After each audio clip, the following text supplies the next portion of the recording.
Мен Турулова Серікқызы кент әкімаппараты мамандығын алған.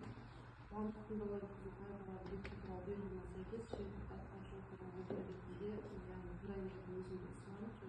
Хатшысы ретінде Оразбаева Ғайса деген сайласақ, келісіміңізді сайланған шешім қабылдаймыз. Қоғамдық туралы ашық жағдайлардың тапсырыс беруші бойынша жауапкершілігі шектеулі серіктестік бүгін жиналысқа жобаға қатысты жетекшілердің ұйымдардың мамандары және мүдделі органдардың өкілдері Zoom конференция арқылы қатысуда еңбек кезінде қоғамдық тыңдаудың регламентіне тоқталды.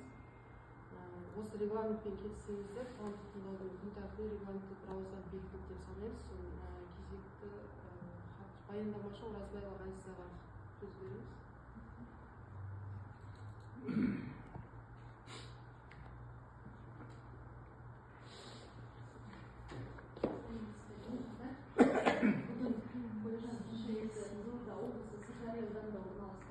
Тұзкөл 1 учаскесінде Саздақ және Тұзкөл 2 учаскесінде құм қиыршық тас қоспасын өндіру бойынша Тұзкөл кен орнында жер қойнауын пайдалану салдарын жою жоспарын, яғни рекультивация, қоршаған ортаны қорғау жобасын қарастырамыз. Жобаны әзірлеуші ТО Сыр Арал сараптама жауапкершілігі шектеулі серіктестігі Тұзкөл кен орнында жер қойнауын пайдалану салдарын жою кезінде Тұзкөл 1 учаскесінде Саздақ және Тұзкөл 2 учаскесінде құм қиыршық тас қоспасын өндіру бойынша қоршаған табиғи ортаға әсерді бағалау қамтылады.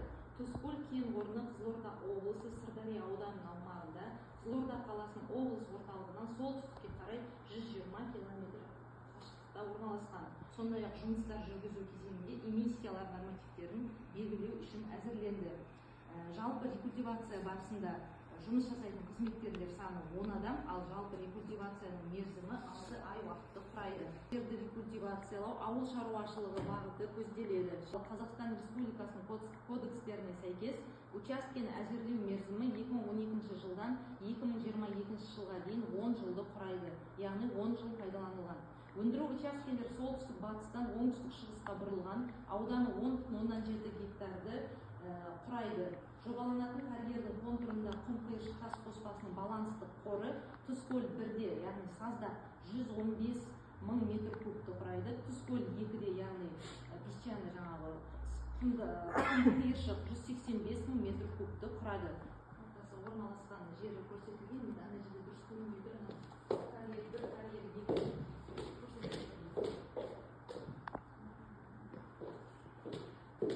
кен орындарының бекітілген қорларын тау-кен жұмыстарының жоспарында көрсетілген көлемде пысықтау көзделген. Осы шартты ескере отырып, жоспарда жер қойнауын пайдалану объектілерін түпкілікті жою көзделген. Мұндай технология жерді ауыл шаруашылығы мақсатында бұл жағдайда жайылым ретінде одан әрі пайдалану мүмкіндігін ескере отырып таңдалды. Карьерлердің бортында көлбеу бұрыштар болғандықтан тау-кен жұмыстарын өтеу кезінде өнеркәсіптік игеру жобасына сәйкес 30 градус шегінде карьердің бүйірлерінің беткейлерін 10-15 градусқа дейін жағу қажет, яғни рельефті жергілікті жердің ландшафтына жеткізу қажет. Көзделген жою қатарынан екі кезеңде жүзеге асырылуы тиіс: техникалық және биологиялық.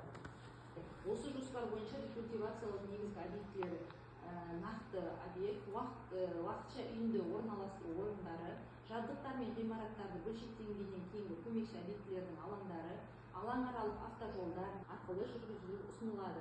Техникалық кезең толық аяқталғаннан кейін бұзылған жерлердің құнарлылығын қалпына келтіру жөніндегі іс-шараларды қамтитын қалпына келтірудің биологиялық кезеңі жүргізіледі. Сфералық алаң ластануы 4 стационарлық ұйымдастырылған көздермен қарастырылады. Олар карьердің өзі, жалпы жоспарлау жұмыстары және автокөліктің жұмыстары жатады. Құм қиыршық тас қоспасы қазу және өндіру жөніндегі күнтізбелік жоспарға сәйкес өндіру жұмыстары 2022 жылға дейін орын алды. Су ресурстарын пайдалану су шаруашылығы қызметі. Ауыз сумен жабдықтау автомобильмен көзделеді. Дренаж жоқ, ауыз су бөліп бөтелкедегі контейнерлердегі жұмыс орындарына жеткізіледі. Саны құрылыс кезеңінде қатты тұрмыстық қалдықтар түзіледі. Қалдықтардың көлемі 0,37 тоннаны құрайды. Жобада көзделген табиғатты қорғау іс-шаралары және осы жобада баяндалған табиғатты қорғау іс-шараларын қатаң сақтау жобаны іске асыруға байланысты қоршаған орта үшін жағымсыз салдарды барынша азайтуға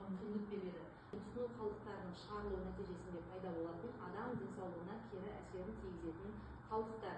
Объектілерді жою және консервациялау кезінде жер қойнауын пайдаланушы жер қойнауын, атмосфералық ауаны, жерді, ормандарды, суларды, сондай-ақ ғимараттар мен құрылыстарды, жер қойнауын пайдалануға байланысты жұмыстардың зиянды жұмыстардың нәтижелері, табиғатты қорғау іс-шараларын сақтау және объектіні пайдаланудың технологиялық регламентін сақтау кезінде тарату жұмыстарын жүргізу кезінде зардаптардың уақытша болатындығын көрсетті. Назарларыңызға рахмет.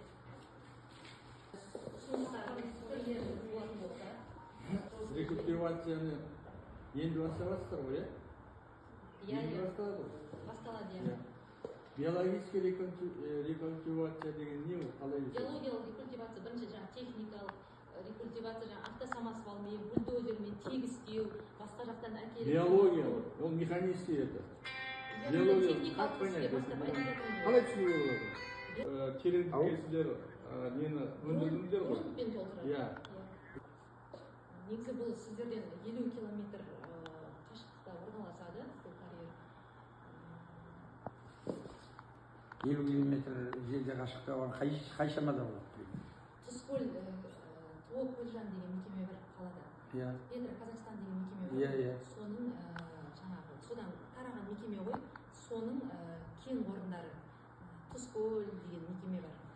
Кен орны бар. Сол кен орнына пайдаланылған карьерлер ғой.